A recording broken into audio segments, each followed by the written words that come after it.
खबर शामिल करते हैं सियालकोट से। Report Azhar Jani, senior reporter PNP sports news Sialkot. JSL edition 7 का खेले जाने वाला मुकाबला लाला 11 पेचोवाल ने एमएमटी को शानदार मुकाबले के बाद 8 विकेट से हराकर ये मुकाबला अपने नाम कर लिया और जेएसएल एडिशन 7 में ये मुकाबला जीतकर टॉप 12 के लिए अपनी पोजीशन को मजबूत बना लिया।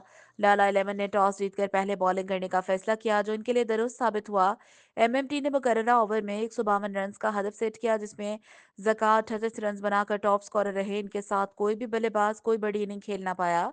सुहेल शाह, ऑन शाह और राशिद ने बेहतरीन बॉलिंग का मुजाहरा पेश किया।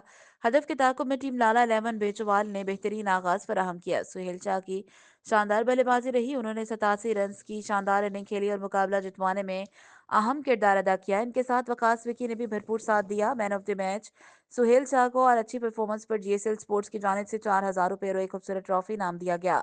मैच जीतने पर स्पॉन्सर और कप्तान की तरफ से खिलाड़ियों, मीडिया एम्पायर की हौसला अफजाई की गई। पहली जीत हासिल करने वालों पर लाला 11 बेचोवाल को मुबारकबाद पेश करते हैं।